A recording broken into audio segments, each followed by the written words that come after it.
hello everyone. We look forward to the upcoming budget on the 1st of February. But like every year, there is a lot of anticipation and hope.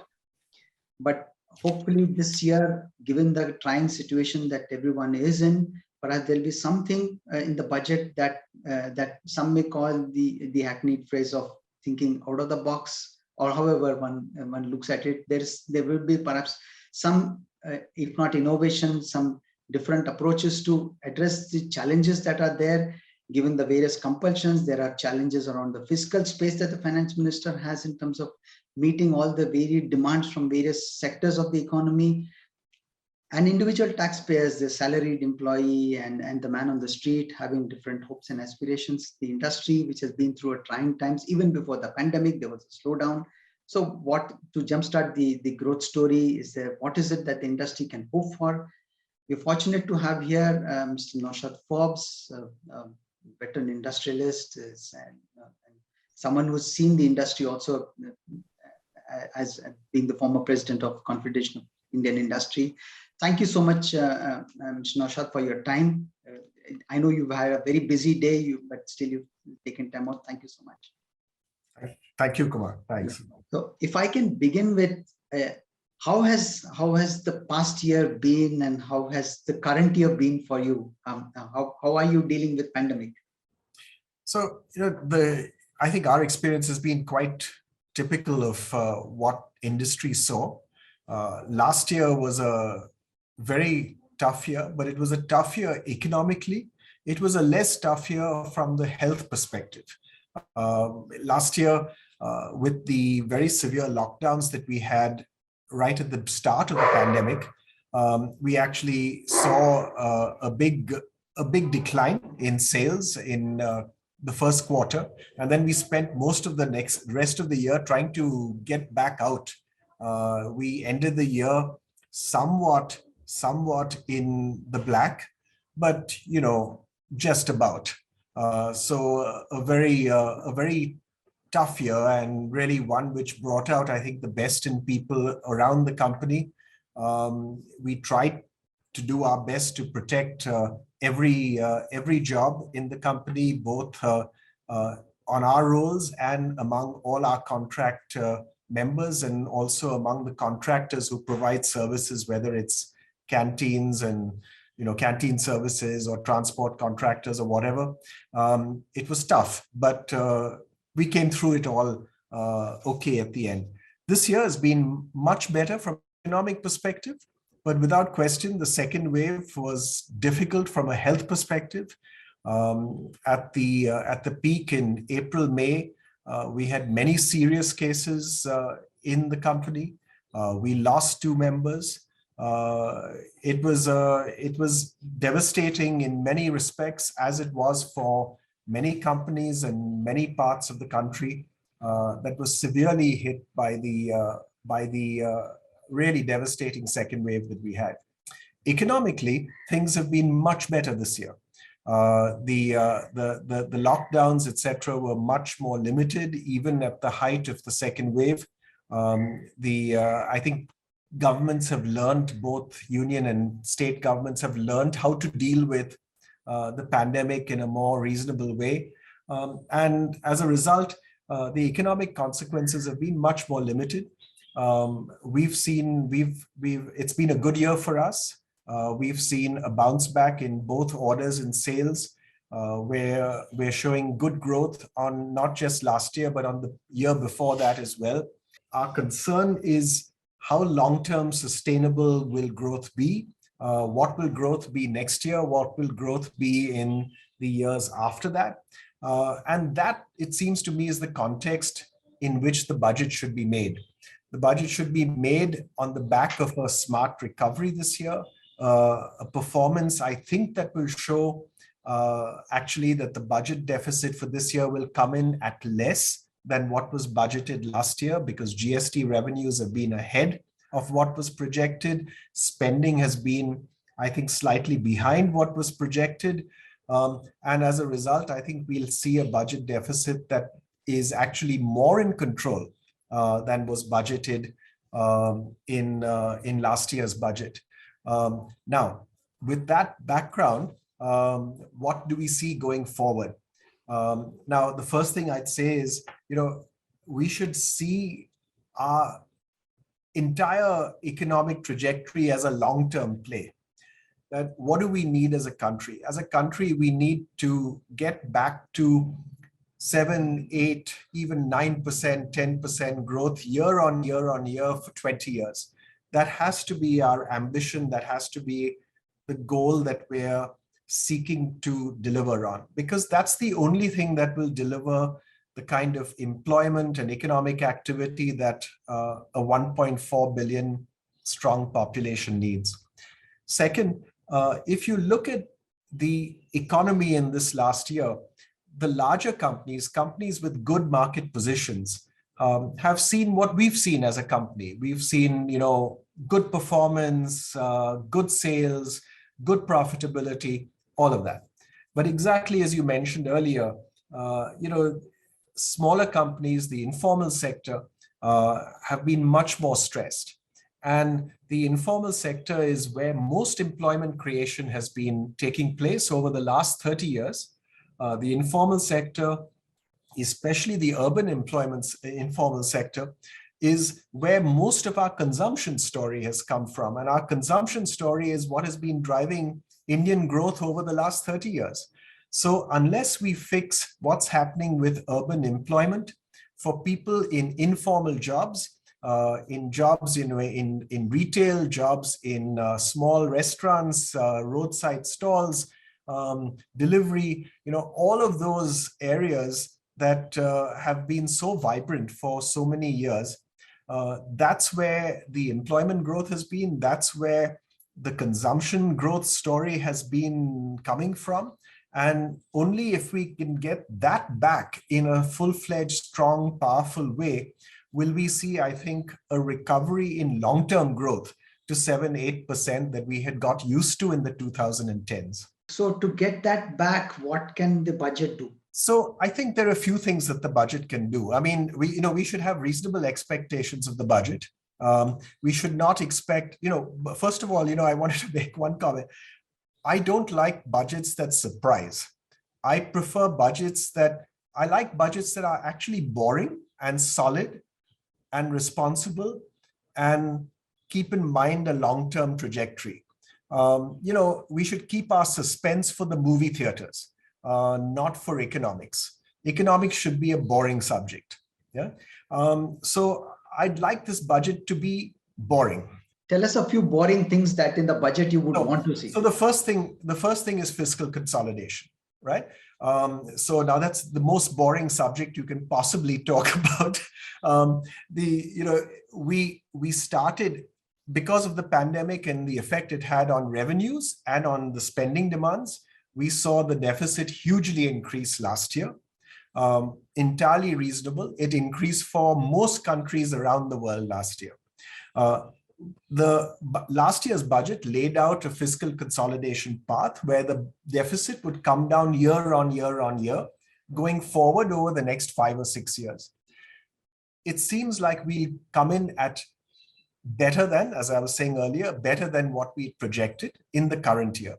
Maybe we can use that, and if the budget should use that as a way of maybe even hastening some of that fiscal consolidation going forward. Maybe we're a year ahead of where we had projected to be. If we are, terrific. Maybe we can shorten the time frame of fiscal consolidation. So that's the first thing that I think, the first boring principle that we should look for in the budget. Second, last year's budget did a very welcome thing.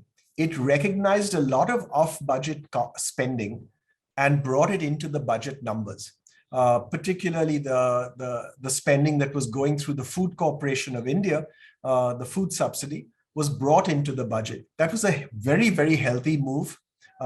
It added to the deficit number officially, but it was really something that we were otherwise just hiding underneath the carpet. We made it transparent, very healthy thing. I hope we do more of that this year in the budget as well. So bring in all the off-budget stuff, let things show in the numbers officially. It's a very healthy, transparent, good thing to do. We should encourage that to happen.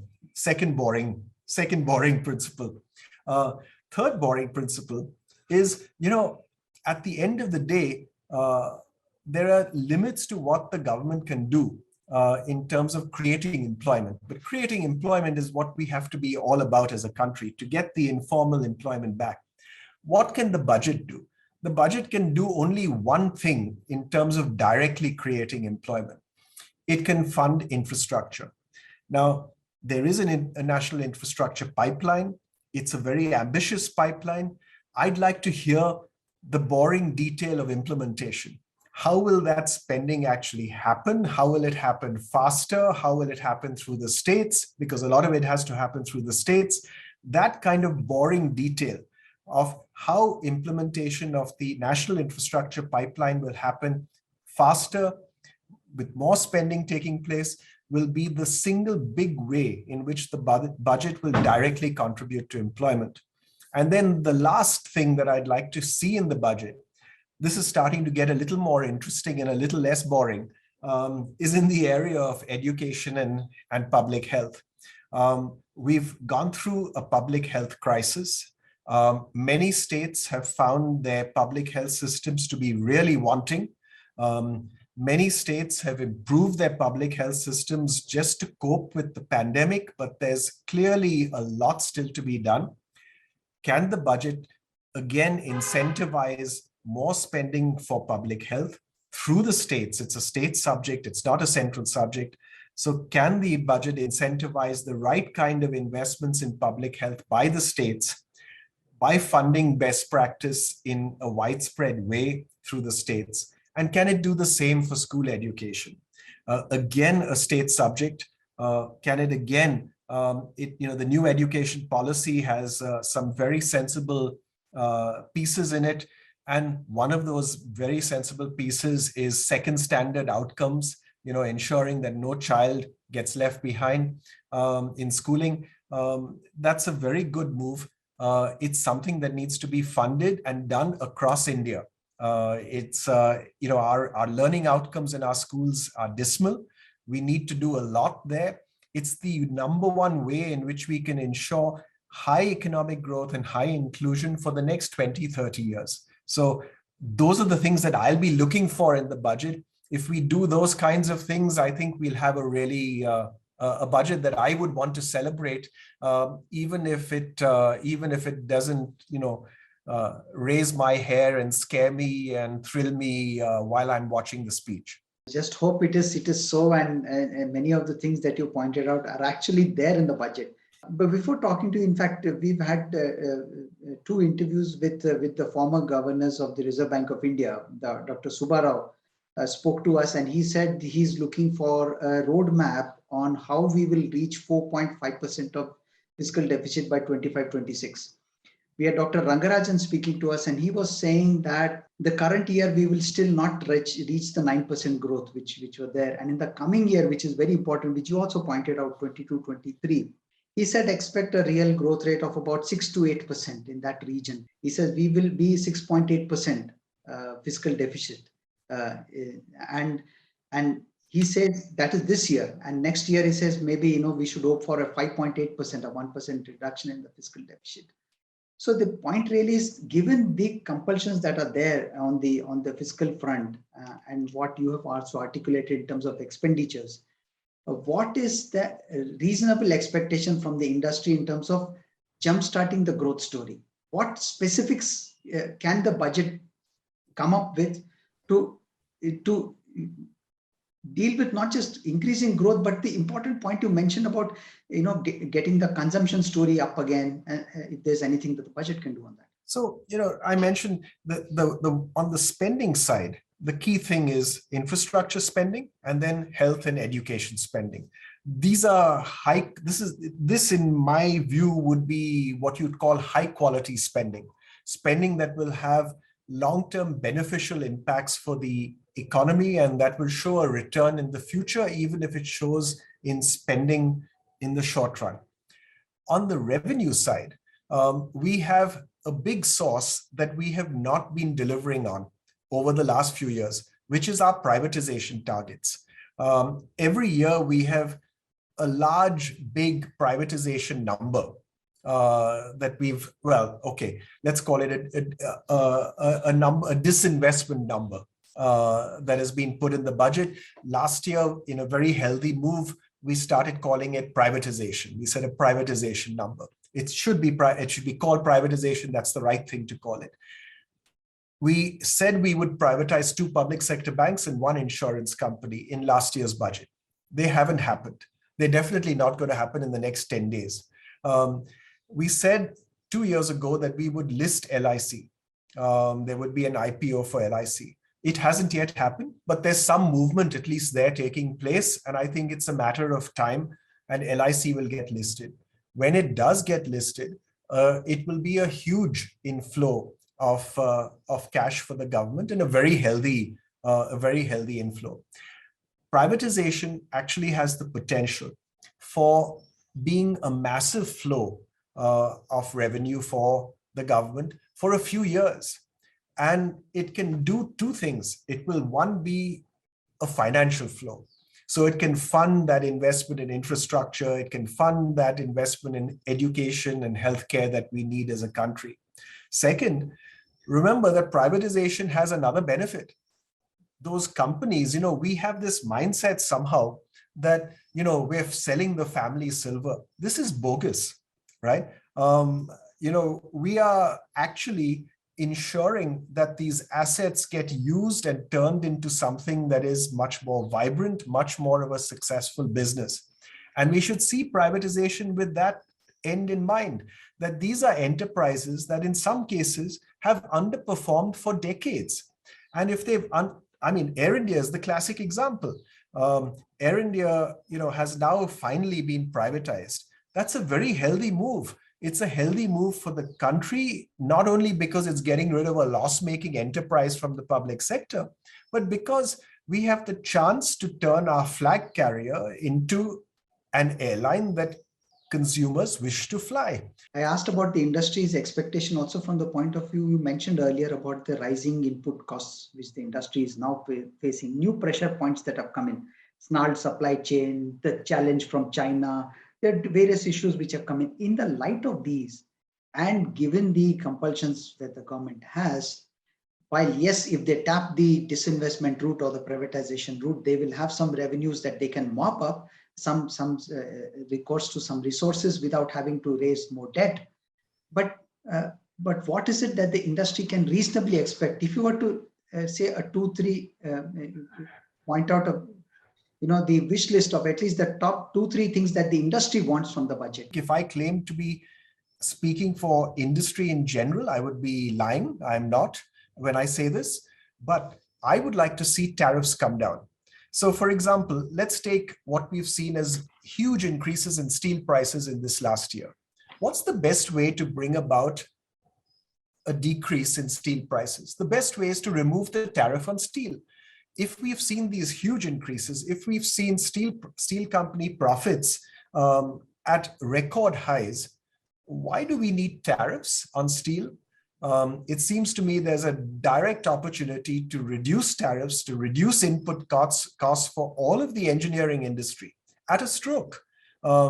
So we have an opportunity to actually set right one of the biggest pain points for industry by reducing tariffs on all those primary products that end up raising costs for all of industry. I'd like to see stability in policy making, not changes in tariffs year on year, raise this tariff by 5% here, 10% there. Let's have consistency and stability in the long run. All those things that I think will deliver on India's long-term growth story. I fully agree with the 2 priorities that you mentioned from our very illustrious RBI governors of the past. We should see fiscal consolidation, very important. We should see employment creation as one of our key priorities. How can we see employment creation happen? Infrastructure spending is one. Investment in human capital, labor and public health is another, education and public health is another, right? And third, we have some very useful labor laws that were passed in 2020 they have not been implemented yet. They need to be notified by the union government and then notified by the state governments to become law and to become something that we can all follow. Those are very useful reforms. Can the budget announce a time frame for their implementation? Because that will be the number one way in which it can trigger much more of employment creation that is high quality, where you balance flexibility and protection for labor. Thank you so much for your time. That's fine. Thank you very much. Thank you. Bye-bye.